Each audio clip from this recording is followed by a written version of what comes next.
US households are spending an extra $327 a month due to inflation. When I first heard this statistic from my friend Linda, I was like, $327 extra a month is no joke. I haven't done this with you guys in a little bit, but you guys love it when I pick an article and react to it. So let's get right into it.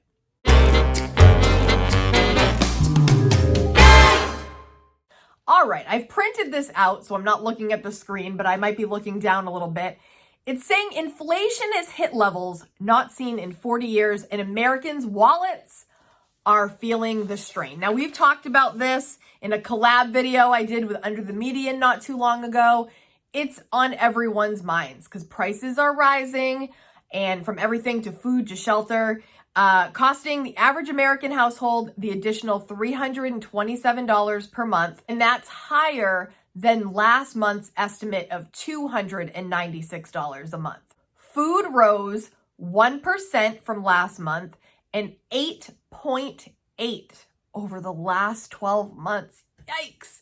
While gasoline jumped 18.3% since February and 48% from last year. Please know when I'm sharing this, I'm not saying this to scare or panic anyone. We're just going over the facts. The good news, according to this article, is they say our forecast is that March was the peak for year-over-year growth in inflation and that it will gradually moderate, yet it's expected to take some time for inflation to cool off. With that in mind, here are things you can do to try to mitigate the monthly dent in your budget. Now, the good news also about this, you guys, is you're in the right place to talk about frugal living, budgeting, and saving money. If you like this kind of content, hit subscribe because this is what we talk about literally every single week right here on the channel. Do a weekly budget check.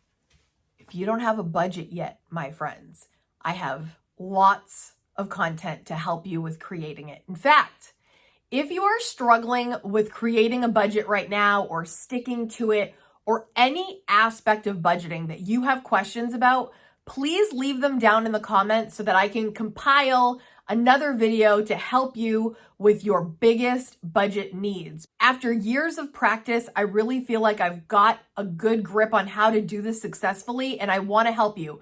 Please leave any question down in the comments and I will do my best to create another video to answer those. Budgeting has changed my entire financial life.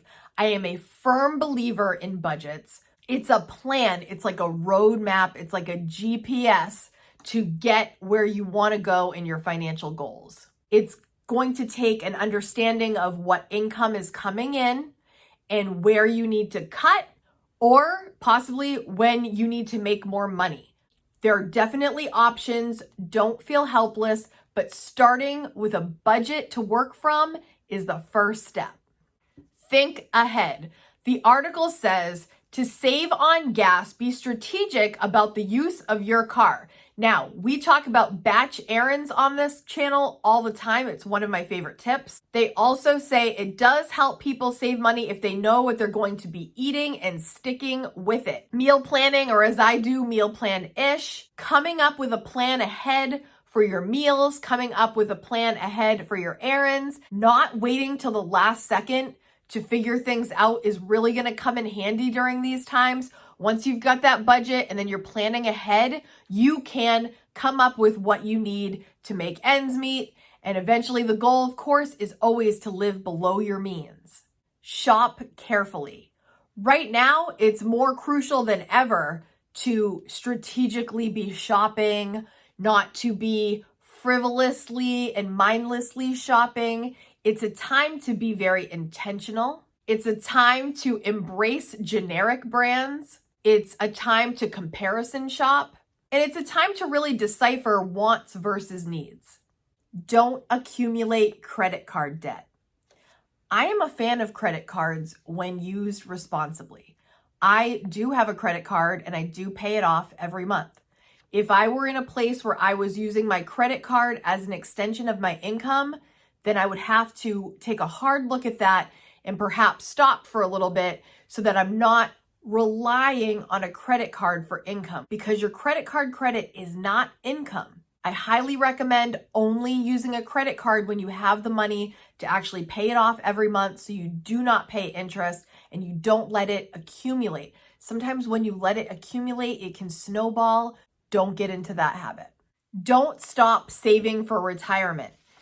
It is freaky right now if you have your money in retirement accounts. My Roth IRA, every time I look at it, I'm like, oh my gosh. We know, right now, we know everything is down, but that is okay.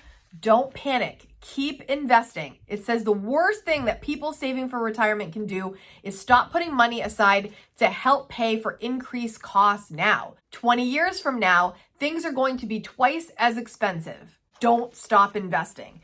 And to be truthful, that's one of the things that I was struggling with recently because my Roth IRA, I told you, when I'm looking at it, I'm like, yikes. And I was talking to my brother about this the other day. I'm like, should I keep contributing? And he was like, absolutely, don't stop. And I agree. The article says it is one of the only ways proven to fight inflation. The way that my budget is set up, I have 4 categories. I have savings, I have household, I have giving, and I have lifestyle. So when I'm looking at my budget, I have it organized in such a way that I know what to go to right away if I need to cut. My savings is a place that I really don't want to touch. My household is in a state where I can't really cut much more. That has been negotiated and rethought and reprocessed as much as I can to get everything at the lowest payments possible. The household portion of my budget is everything that is essential, and that's pretty solid. The 2 places where I can mess around a little bit with is giving and lifestyle. The giving budget contains all my charitable donations, giving for birthdays, weddings, all that kind of stuff. I have that kind of separated so that that is, in my mind, everything I'm giving away.